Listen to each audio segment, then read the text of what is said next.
إياك نعبد وإياك نستعين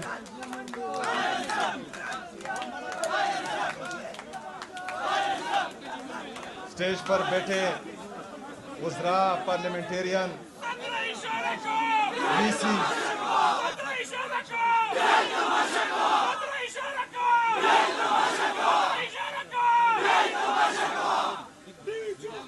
ہائر ایجوکیشن ڈپارٹمنٹ کے سیکرٹری ان کا پورا سٹاف یہاں پر موجود تمام آفیسرز ڈسٹرکٹ ایڈمنسٹریشن پولیس قابل احترام وائڈ چینلز کے صحافی برادری اور یہاں پر موجود تمام خواتین و حضرات السلام علیکم ورحمۃ اللہ وبرکاتہ.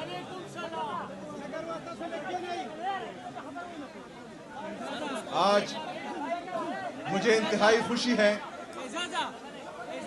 خاموشی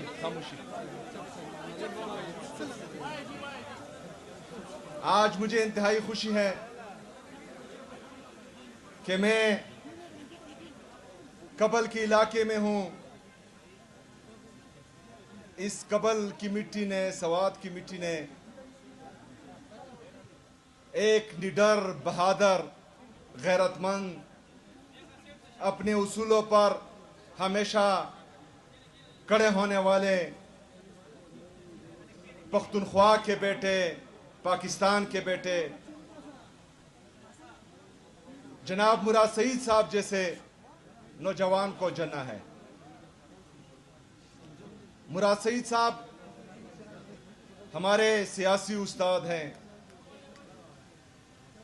ہماری گرومنگ انصاف اسٹوڈنٹ فیڈریشن میں مراد سعید صاحب نے کی کیونکہ ہمیں سیاست کا الف بے بھی نہیں پتا تھا. جب ہم نے انصاف اسٹوڈنٹ فیڈریشن جوائن کی عمران خان صاحب کے نظریات ہمیں پسند تھے لیکن ہم پریکٹیکل پالیٹکس میں نہیں تھے. مراد سعید بھائی نے دن رات ایک کر کے جب انصاف اسٹوڈنٹ فیڈریشن کی بنیاد رکھی اور اس کے بعد ہم ان سے ملے تو انہوں نے ہماری سیاسی گرومنگ کی. یہاں اسٹیج پر بیٹھے مینا خان بھائی اور آپ اسمبلی میں دیکھ رہے ہیں بہت سے نوجوان جن کی گرومنگ مراد سعید صاحب نے کی ہے. تو آج مجھے انتہائی خوشی ہے کہ میں ان کے علاقے میں کھڑا ہو کر جو اس کا خواب تھا, یہ جتنی بھی ترقی آپ سوات میں دیکھ رہے ہیں اس کے پیچھے مراد سعید کی تگ و دو ہیں. مراد سعید صاحب نے دن رات ایک کر کے وہ دہشت زدہ تباہ برباد سوات دن رات ایک کر کے محنت کر کے جو دہشت گردی کی لہر سے سوات تباہ و برباد تھا تو اس کی بدولت آج سوات میں امن بھی ہے اور یہاں پر ہم ترقی بھی دیکھ رہے ہیں. یہ یونیورسٹی یہ مراد سعید صاحب کی محنت کا نتیجہ ہے. آپ سب کو پتا ہونا چاہیے کہ یہ زمین جہاں پر یہ یونیورسٹی بنی ہے اس پر قبضہ مافیا کا قبضہ تھا. وہ زبردستی چھڑوا کر آپ کے لیے مراد سعید صاحب نے جو ہے یہاں یونیورسٹی بنائی ہے. اس کے ساتھ ساتھ پیڈز جو اس کا ایک اور بہترین پروجیکٹ ہے وہ بھی شروع ہے. انشاءاللہ تعالی اس کو بھی فلی فنڈڈ کریں گے اور جلد از جلد انشاءاللہ اس کو مکمل کریں گے.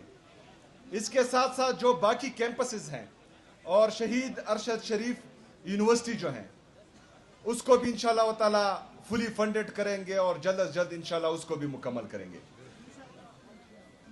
تو عمران خان صاحب کی وجہ سے, کیونکہ آپ لوگوں نے عمران خان صاحب کو ووٹ دیا تھا, 2013 میں بھی دیا تھا, 2018 میں بھی دیا تھا, 2024 میں بھی دیا ہے. تو یہ جتنی بھی ترقی آپ سوات میں دیکھ رہے ہیں, خیبر پختونخوا میں دیکھ رہے ہیں, یہ صرف اور صرف عمران خان صاحب کی وجہ سے ہے، ان کے نظریے کی وجہ سے ہے، اور انہوں نے جو شعور دیا ہے اس قوم کو اس کی وجہ سے ہے۔ ابھی آتے ہیں یہ ٹیکس جو لگا رہے ہیں، 2018 میں جب یہ ٹیکس لگ رہا تھا تو ہمیں یاد ہے کہ اس وقت پاکستان تحریک انصاف کی حکومت تھی۔ یہاں کے پارلیمنٹیرین اور خصوصی طور پر مراد سعید بھائی نے عمران خان صاحب کے سامنے بیٹھے اور کہا کہ یہ ہمارا ریڈ لائن ہے، ابھی آرڈر کریں اس ٹیکس کو، ملکنڈ ڈویژن کو اور فاٹا کو جو ہیں وہ ٹیکس سے ایگزیمپٹ کریں۔ عمران خان نے ایک دن میں آرڈر کیا۔ 2018 سے 2023 تک پاٹا اور فاٹا قبائلی اضلاع یہ ٹیکس سے ایگزیمپٹ ہوئے ایک ہی آرڈر پہ، ایس آر او۔ ابھی جو یہ نورا کشتی کھیل رہے ہیں، جس طرح امینا خان نے ذکر کیا، تو یہ نورا کشتی نہ کریں، مراد سعید صاحب کی طرح جائیں، یہ جعلی پرائم منسٹر کے سامنے بیٹھیں اور ان کو کہیں کہ ایک دن میں آرڈر کرو، ان کو ٹیکس سے ایگزیمپٹ کرو۔ یہ نورا کشتی نہیں چلے گی۔ اسی حوالے سے کل میں نے وزیر اعلیٰ ہاؤس میں تمام پارلیمنٹیرین جو ہمارے ملاکنڈ ڈویژن سے ہیں اور جو ہمارے مرج اضلاع سے ہیں، اور اس کے ساتھ ساتھ تمام سیاسی پارٹیوں کے مشران، ان کو بلایا ہوا ہے، اور اس پر انشاءاللہ تعالی ہم ہر حد تک جائیں گے اور کسی کو بھی جو ہے یہاں پر ٹیکس لگانے نہیں دیں گے انشاءاللہ تعالی۔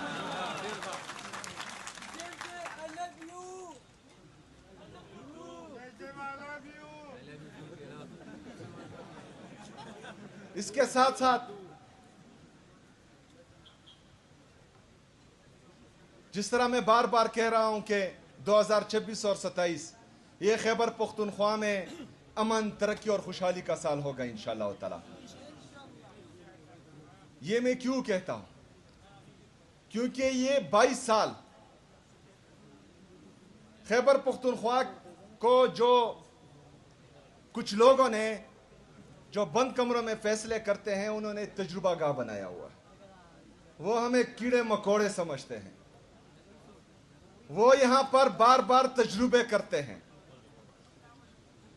ان کے تجربوں کی وجہ سے ایک دفعہ ہم نے 80,000 جانوں کی قربانی دی ہے، جس میں ہماری عوام بھی شامل ہے، جس میں ہمارے پولیس فورس کے جوان بھی شامل ہیں، آرمڈ فورسز کے جوان بھی شامل ہیں۔ اتنی قربانیاں دینے کے بعد جب یہاں پر امن آیا تو ایک دفعہ پھر بند کمروں میں فیصلہ ہوا کہ یہاں پر دوبارہ دہشت گردی لائی جائے گی، اور دہشت گردی لائی گئی۔ اس دہشت گردی کو جو سو کالڈ دہشت گردی ہے، اس کے خلاف سو کالڈ ملٹری آپریشن کا اعلان کیا گیا، اور یہ چند ہزار لوگ ہیں جو لائے گئے ہیں۔ اگر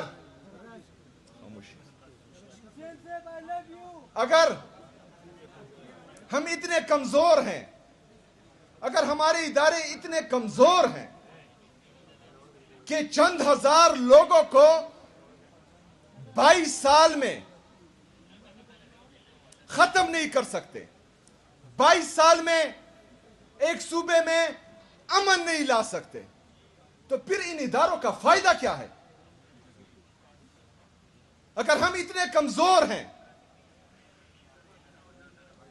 کہ اتنے پیسے لگانے کے باوجود 80,000 جانوں کا نذرانہ دینے کے باوجود یہاں پر امن نہیں آ رہا، تو پھر یہ ادارے کس کام کے ہیں؟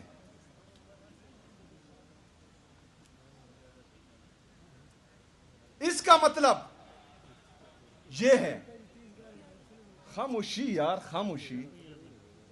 اس کا مطلب یہ ہے کہ آپ کی جو پالیسی بن رہی ہے اس میں بدنیتی ہے. اس کا مطلب یہ ہے کہ آپ چاہتے ہی نہیں ہیں کہ خیبر پختونخوا سے دہشت گردی ختم ہو. اس کا مطلب یہ ہے کہ آپ کی جو پالیسی بن رہی ہے اس کے مقاصد کچھ اور ہیں. وہ خیبر پختونخوا میں امن نہیں ہے. تو آپ کی ہر اس پالیسی سے میں باغی ہوں جس سے میرے صوبے کو نقصان ہو, جس سے میرے عوام کو نقصان ہو.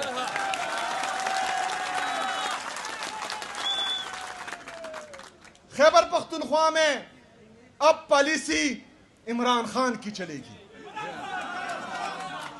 خیبر پختونخوا میں راج عمران خان کا ہوگا اور عوامی راج ہی عمران خان کا راج ہے.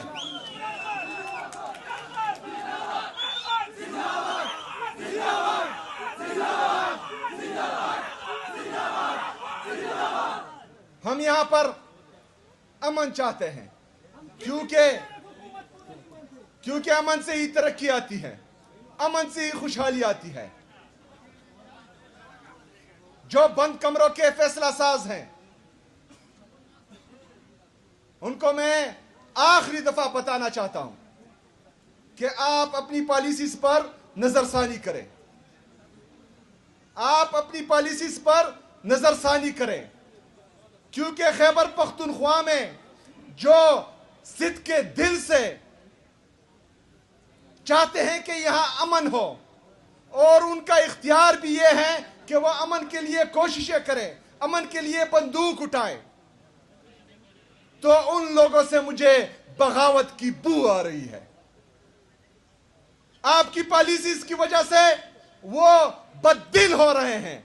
آپ کی پالیسیز کی وجہ سے وہ کچھ اور سوچ رہے ہیں, اور ایسا خیبر پختونخوا میں ہم ہونے نہیں دیں گے. خیبر پختونخوا میں انشاءاللہ تعالی مالی سال 2026-2027 میں امن آئے گا انشاءاللہ تعالی, اور یہ امن میری خیبر پختونخوا کے غیور عوام لائیں گے, میرے خیبر پختونخوا کی پولیس لائے گی, میری خیبر پختونخوا کی سٹی ڈی لائے گی انشاءاللہ تعالی. جہاں جہاں پر ہمیں یہ لگے کہ ہمارے ساتھ بدنیتی ہو رہی ہے, جہاں جہاں پر ہمیں یہ لگے کہ پالیسی یہ ہے کہ امن نہیں آنا اور باہر جزیرے خریدنے ہیں, تو اس ہر پالیسی سے ہم بھی بغاوت کریں گے اور اوروں کو بھی بغاوت کا کہیں گے انشاءاللہ.